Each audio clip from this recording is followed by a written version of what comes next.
Je venais tout juste d'arriver à Auberville, quand j'ai commencé à remettre en question mes choix de vie. Ce petit village était censé être paisible et tranquille, un endroit où je pouvais me concentrer sur mon travail freelance, en tant que graphiste, sans le chaos de la vie urbaine. Personne ne m'avait averti que la paix et la sérénité pouvaient être brisées un après-midi par le cri le plus assourdissant que j'ai jamais entendu. J'ai bondi de mon ordinateur portable, manquant de renverser ma tasse de café, et je suis sorti en courant. Le cri provenait de la maison voisine, et ressemblait à celui de quelqu'un qui se faisait assassiner, ou qui avait découvert une araignée gigantesque. Ce que j'ai trouvé à la place était infiniment plus divertissant. Une jeune femme pendait des branches inférieures d'un énorme chêne, ses jambes pédalant frénétiquement dans l'air. Elle portait les shorts en jean les plus courts que j'ai jamais vus, et un débardeur jaune vif. Ses longs cheveux bruns étaient emmêlés dans des brindilles plus petites, et elle émettait un son quelque part entre un cri de guerre et une supplique pour une intervention divine. Oh, c'est parfait, criait-elle à l'arbre, comme s'il l'avait personnellement offensé. C'est exactement comme ça que je voulais passer mon après-midi, suspendu comme une boule de Noël. Je suis resté là un moment, essayant de comprendre la scène. Comment es-tu monté là-haut? Elle a tourné le cou pour me regarder d'en haut, son visage rouge d'effort et d'embarras. Oh, génial, un public. Tu es venu pour poser des questions stupides? Ou peut être, je ne sais pas, pour aider? Eh bien, quand tu le dis comme ça, je me suis gratté la tête. J'étais tenté par les questions stupides. Ça semble plus sûr, en fait. Étienne, a-t-elle crié, bien que je n'ai aucune idée de comment elle connaissait mon nom. Comment? Madame Bertrand m'a dit le nom du nouveau gars. Concentre-toi. Pendu à un arbre. Aide. D'accord. Désolé, je suis nouveau dans les protocoles d'urgence des petites villes. J'ai regardé son dilemme. Donc, juste pour clarifier la situation, tu es monté là, haut parce que. Il y avait un chaton, a-t-elle haleté, sa prise devenant visiblement plus faible. Un tout petit, mignon, chaton sans défense qui miaulait. J'ai posé l'échelle, je suis monté pour le récupérer, et puis l'échelle a décidé de prendre des vacances et est tombée. J'ai regardé autour de moi, et j'ai repéré l'échelle couchée sur le côté, à environ 3 mètres. Où est le chaton maintenant? Il est descendu il y a 5 minutes. Petit ingrat de boule de poil, il s'est juste éloigné, comme si de rien n'était.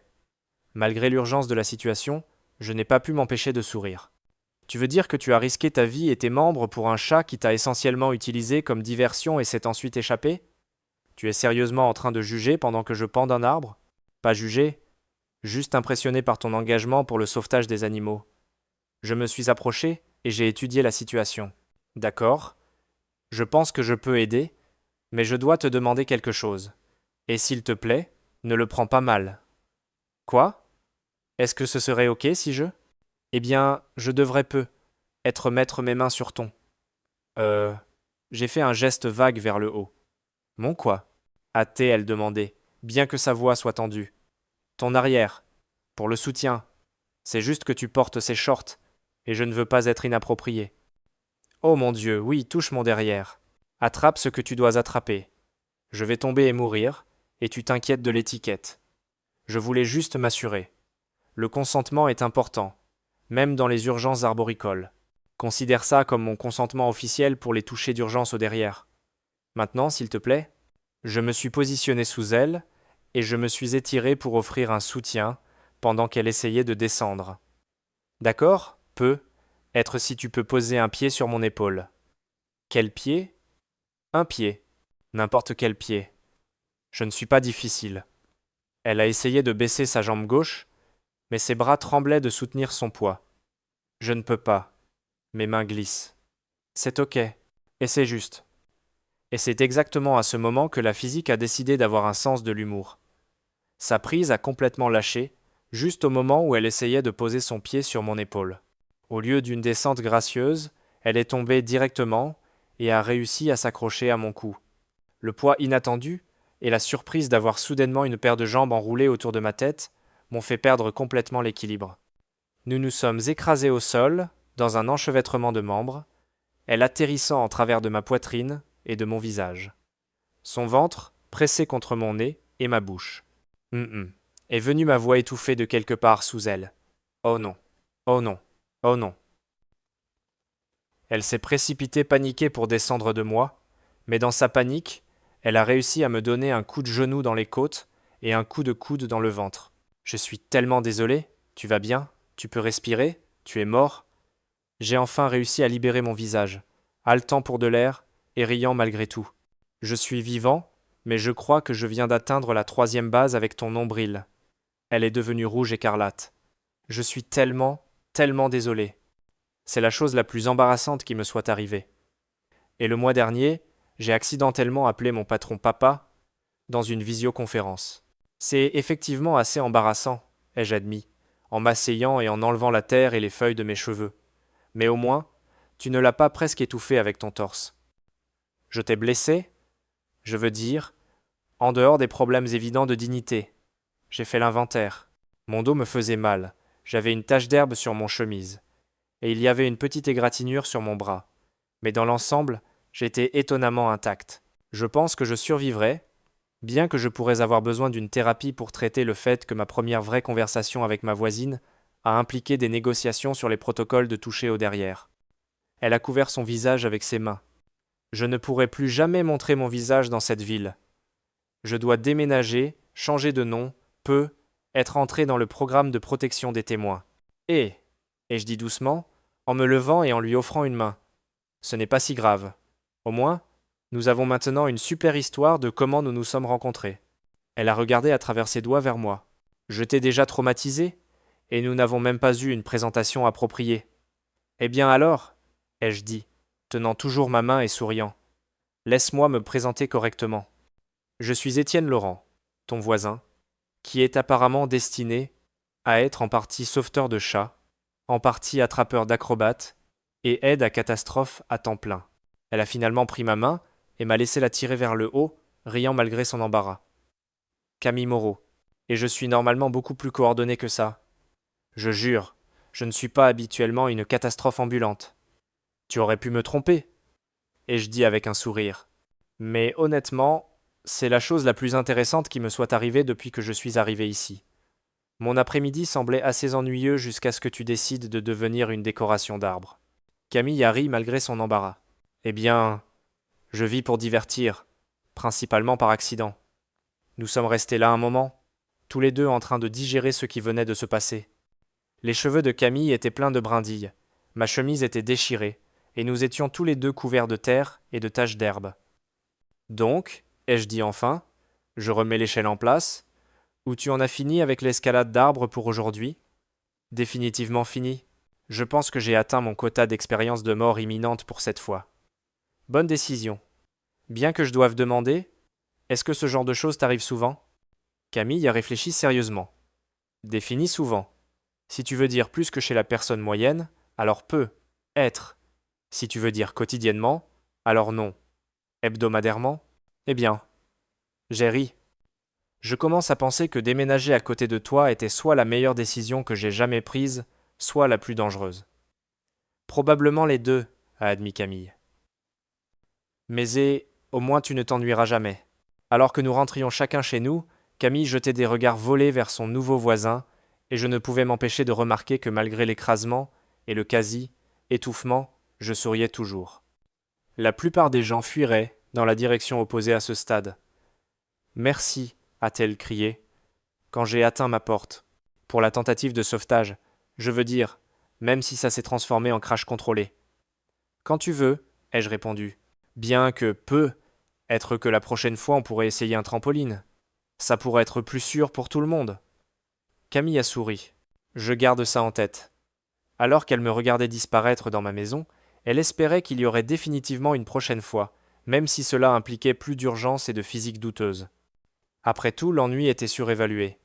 Après l'incident du grand arbre, comme Camille l'appelait dans sa tête, elle s'est retrouvée sur le seuil de ma porte un matin, tenant une petite cage de transport pour animaux, et portant ce qu'elle espérait être son sourire le plus convaincant. J'ai ouvert la porte en pantalon de pyjama, et un t-shirt qui disait « Je ne discute pas. J'explique juste pourquoi j'ai raison. » Mes cheveux noirs étaient dressés à des angles bizarres. « Bonjour, rayon de soleil » a gazouillé Camille. « Bien dormi ?» Je l'ai cligné des yeux lentement, clairement pas tout à fait réveillé. « Camille, il est tôt un samedi matin. » « Je sais. Timing parfait, non? Elle a levé la cage de transport. Tu te souviens de notre petit ami poilu de l'autre jour? Celui qui a causé tout ce drame? L'ingrat évadé. Exactement lui. Eh bien, il est apparu sur mon seuil ce matin, et je pense que quelque chose ne va pas avec lui. Il semble léthargique. Est-ce un mot qu'on peut utiliser pour les chats? Je me suis frotté les yeux. Tu veux que je te conduise chez le vétérinaire? Tu veux nous conduire chez le vétérinaire? A corrigé Camille. Je n'ai pas de voiture, tu te souviens? Elle est au garage depuis un moment. Quelque chose avec une panne de transmission catastrophique, ce qui sonne beaucoup plus dramatique que ça ne l'est probablement. Bien sûr, j'ai soupiré, mais je souriais. Donne-moi 10 minutes pour devenir humain. Prends 15. J'attends dans la voiture. Oh, attends, je n'en ai pas. J'attends sur ta véranda, et j'essaie de ne pas causer d'incident de quartier. Ce serait apprécié. 20 minutes plus tard, nous roulions à travers la ville dans ma Honda Civic, la cage de transport sécurisée sur la banquette arrière. Camille donnait un commentaire continu sur chaque maison que nous passions. C'est la maison de Madame Bertrand. C'est elle qui m'a dit ton nom. Elle fait aussi des biscuits incroyables et a des opinions sur l'entretien de la pelouse de tout le monde. Oh, et la Maison Bleue, là vivent les Duval. Ils ont 3 chiens qui se ressemblent tous exactement. Et je jure qu'ils font ça juste pour confondre les gens. Depuis combien de temps vis-tu ici? Ai-je demandé, vraiment curieux. Toute ma vie, moins 4 ans pour l'université. Je sais. Fille de petite ville qui n'est jamais partie. Très cliché. Pas cliché, confortable. Il y a une différence. Camille m'a regardé. Qu'est-ce qui t'a amené ici, si ça ne te dérange pas que je demande? J'avais besoin d'un changement. Je suis graphiste, je travaille principalement en ligne, donc je peux vivre n'importe où. La vie en ville est devenue accablante, et Auberville semblait l'endroit parfait pour un peu de paix et de tranquillité. Et puis tu m'as rencontré, a dit Camille avec un sourire.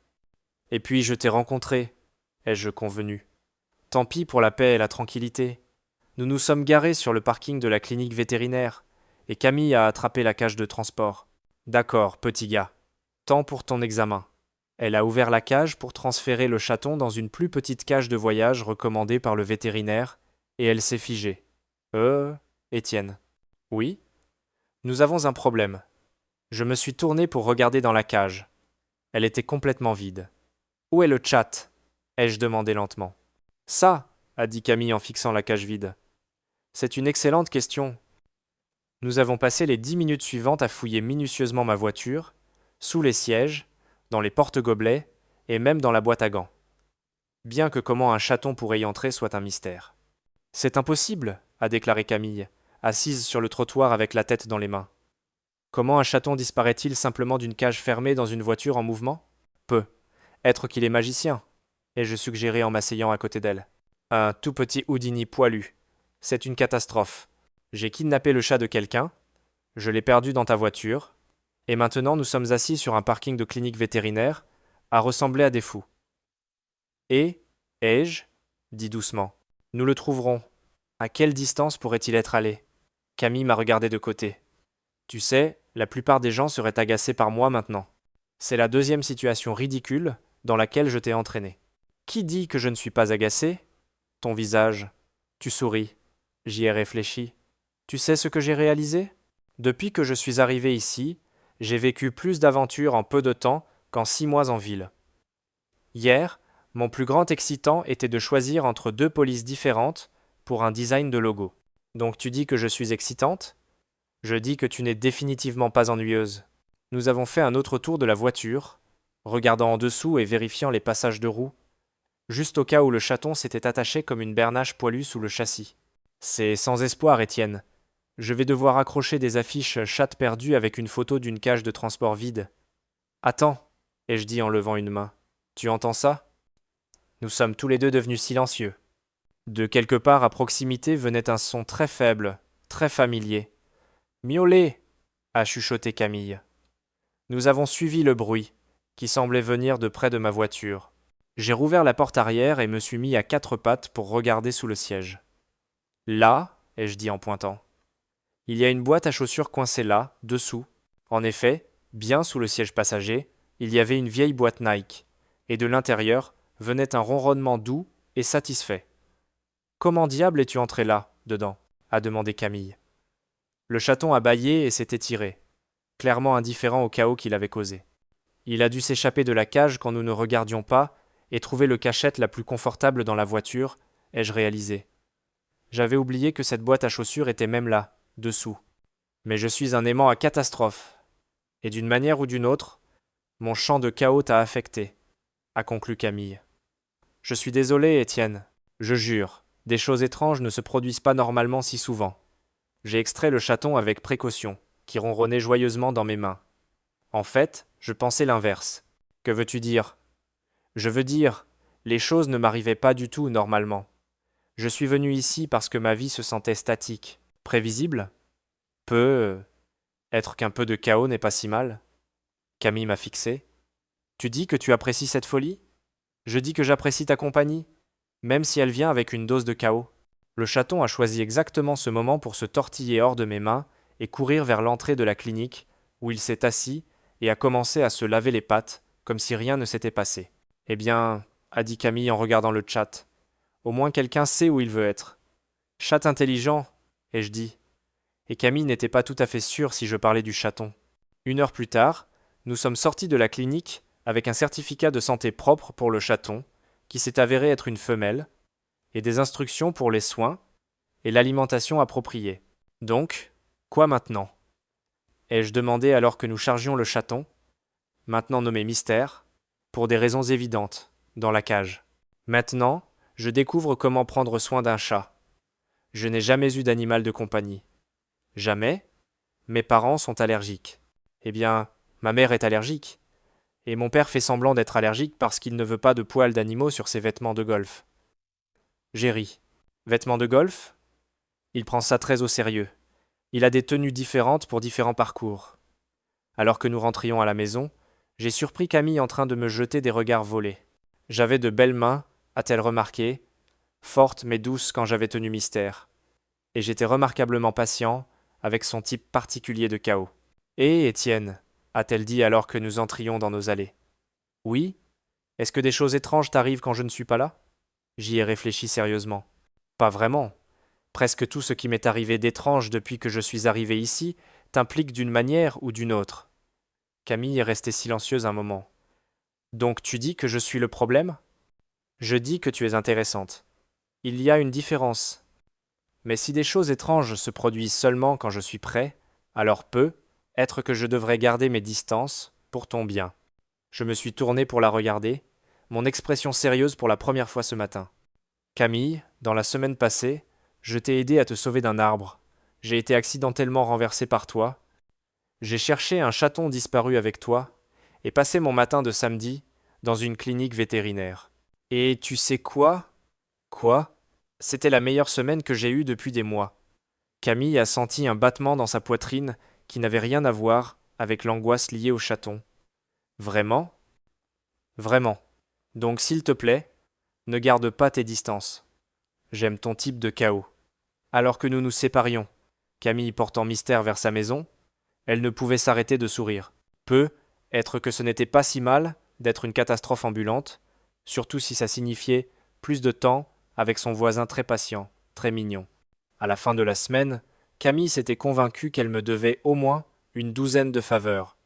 Entre l'incident de l'arbre et la grande évasion du chaton, comme elle appelait l'aventure, j'avais montré la patience d'un saint et l'humour de quelqu'un qui appréciait vraiment le chaos, ce qui l'a amené à se retrouver sur ma véranda un soir, portant sa robe d'été préférée et tenant une bouteille de vin avec un pack de bière fraîche à ses pieds et une thermos de café dans l'autre main.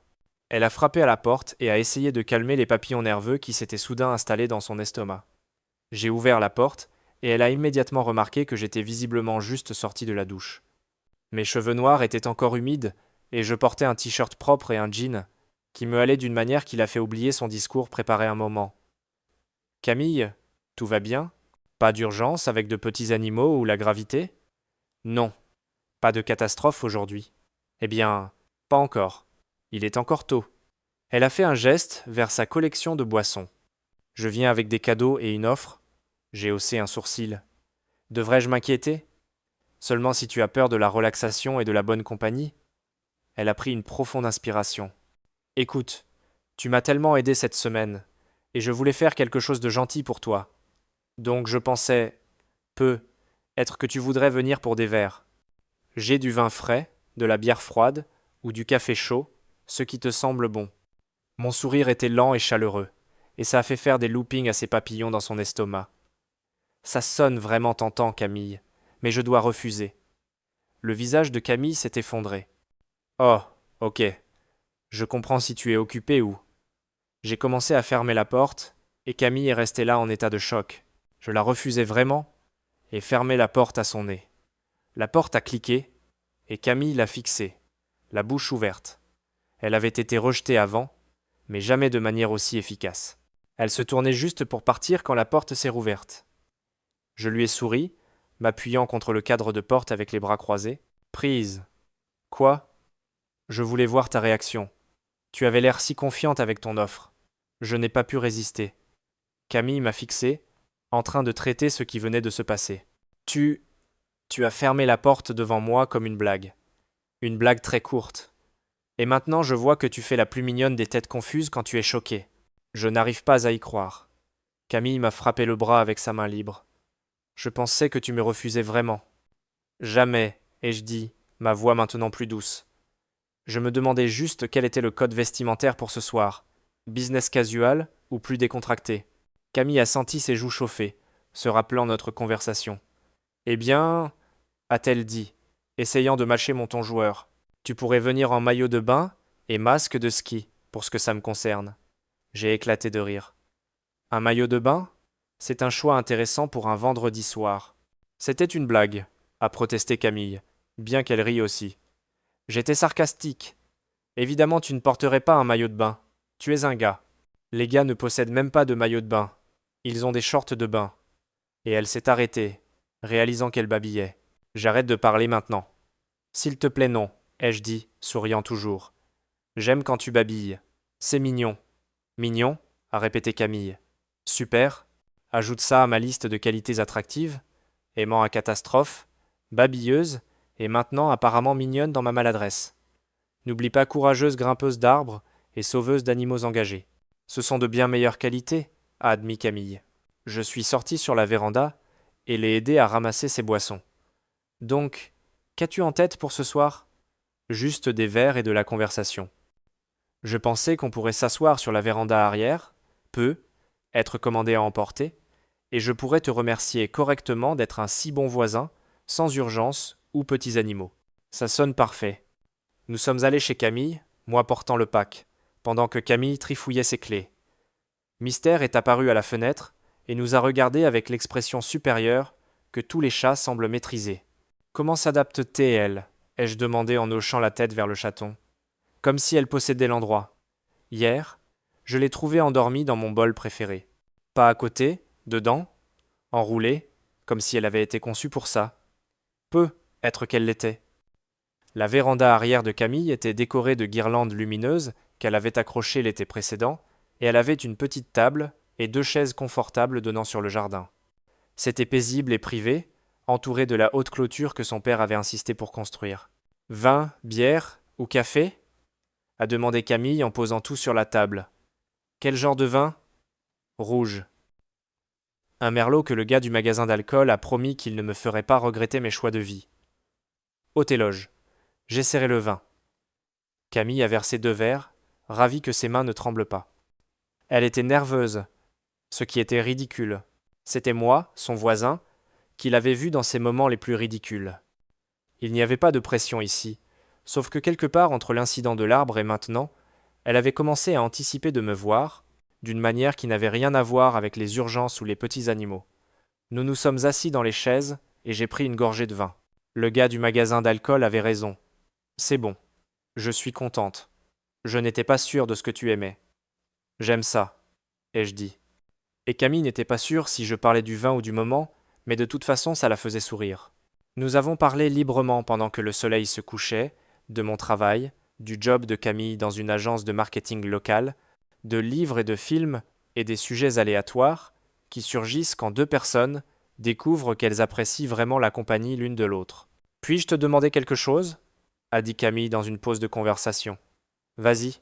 Pourquoi es-tu vraiment venu ici? Et ne dis pas paix et tranquillité, parce que j'ai l'impression qu'il y a plus. J'ai été silencieux un moment, tourbillonnant le vin dans mon verre. J'étais dans une relation qui s'est mal terminée. Nous étions ensemble depuis 3 ans, et je pensais que nous allions vers quelque chose de permanent. Il s'avère qu'elle pensait que nous allions vers elle datant mon meilleur ami. Aïe. Oui. Donc j'ai décidé que j'avais besoin d'un changement complet de décor. Nouvel endroit, nouvelle vie, nouveau tout. Camille a étudié mon visage dans la douce lumière des guirlandes. Es-tu content d'avoir déménagé? Très content. Mes yeux ont rencontré les siens, surtout cette semaine. Il y avait quelque chose dans la façon dont je l'ai dit qui a coupé le souffle de Camille.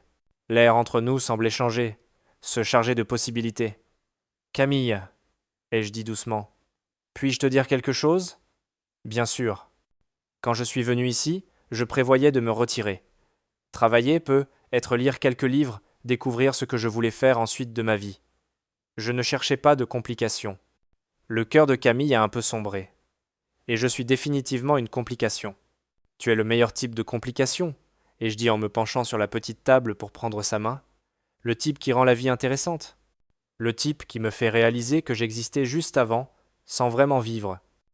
Camille a regardé nos mains jointes et a senti la chaleur de ma peau contre la sienne. Étienne, je sais que nous venons juste de nous rencontrer, et je sais que tu m'as vu dans des situations assez ridicules, mais je t'aime bien, pas juste comme voisin, pas juste comme divertissement. Je t'aime vraiment bien. Camille a senti son cœur battre à nouveau, mais cette fois plus fort, plus insistant. Je t'aime bien aussi, même si tu joues des tours méchants avec les portes. J'ai ri, et le son était chaleureux et authentique. Je promets de limiter mes farces liées aux portes à l'avenir. Je te tiendrai à ça. Nous sommes restés là un moment, mains jointes sur la table, nous regardant juste. Camille pouvait entendre les grillons commencer leur chœur du soir. Et quelque part au loin, un chien aboyait. Des sons normaux, paisibles, qui rendaient ce moment encore plus spécial. Camille, ai-je dit doucement. Oui, serait-ce ok si je t'embrassais? Le sourire de Camille était lent et sûr. Je pensais que tu ne demanderais jamais. Je me suis levé et suis venu de son côté de la table, la tirant doucement sur ses pieds. Pendant un moment, nous sommes juste restés là, assez près pour que Camille puisse sentir mon parfum, voir les taches dorées dans mes yeux bruns. Juste pour que tu saches, a-t-elle chuchoté. Je n'ai jamais été embrassé après une série consécutive de catastrophes.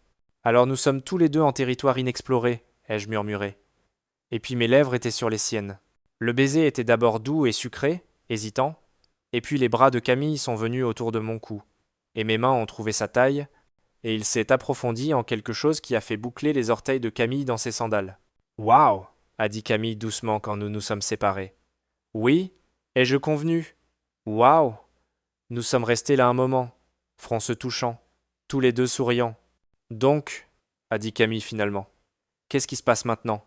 Maintenant, ai-je dit en pressant un baiser doux sur son front. On voit ce qui se passe quand tu ne pends pas d'un arbre ou ne chasses pas des chatons évadés. Ça pourrait être ennuyeux, a averti Camille. D'une manière ou d'une autre, ai-je dit en la tirant plus près. J'en doute.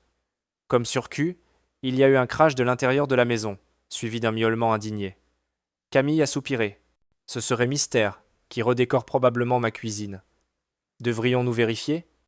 Camille m'a regardé, cet homme qui avait d'une manière ou d'une autre transformé une semaine de catastrophe en le début de quelque chose de merveilleux, et a secoué la tête.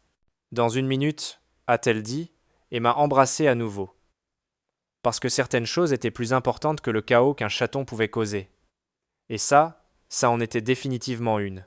Chers spectateurs, plongeons aujourd'hui plus profondément dans l'histoire d'Étienne et Camille, cette rencontre chaotique et réconfortante qui nous montre comment la vie nous offre parfois ces tournants imprévisibles. Étienne, nouveau dans la petite ville d'Auberville, cherche la calme et la stabilité, loin de l'agitation de la grande ville. Mais il entend ce cri déchirant et trouve Camille, suspendue impuissante dans un arbre, tout ça à cause d'un petit chaton. Ce qui suit est une cascade de mésaventures, une tentative de sauvetage maladroite qui se termine en chute comique, une course folle chez le vétérinaire où le chaton joue à mystère et disparaît sans trace pour réapparaître dans une boîte à chaussures. Et finalement, une soirée avec du vin et des confessions qui culminent en un baiser tendre. Cette histoire est plus qu'amusante. Elle porte une profonde leçon de vie. Le chaos est souvent le meilleur guide vers le bonheur. Dans un monde qui nous vend la perfection, l'aventure d'Étienne et Camille nous enseigne que les vraies connexions ne naissent pas dans des moments planifiés, mais dans les instants maladroits et embarrassants du quotidien. Étienne apprend que son besoin d'ordre l'avait rendu solitaire, tandis que le chant de chaos de Camille, sa façon spontanée et imparfaite, lui montre à quel point il est enrichissant de se laisser aller. Ça nous touche parce que nous connaissons tous de tels moments. La chute qui nous rapproche, la vulnérabilité qui crée la force. Pensez à vos propres vies. Combien de fois un malheur a-t-il mené à quelque chose de merveilleux? Cette narration nous rappelle émotionnellement que la vie n'est pas un chemin droit, mais une danse avec l'inattendu. Embrassez le chaos, soyez patient avec vous-même et les autres, et ouvrez votre cœur à la magie du quotidien. Ça pourrait être le début de quelque chose de grand, tout comme pour Étienne et Camille. Si cette histoire et le message qu'elle porte vous ont touché, faites-le moi savoir. Partagez dans les commentaires vos propres histoires d'amour chaotiques ou des moments où la vie vous a surpris. Je lis chacun d'eux et j'adore vos pensées. Et si vous voulez plus d'histoires réconfortantes et inspirantes comme celle-ci, abonnez-vous à la chaîne maintenant et activez la cloche. Ensemble, découvrons la beauté dans l'imparfait. Merci d'avoir regardé, à la prochaine vidéo.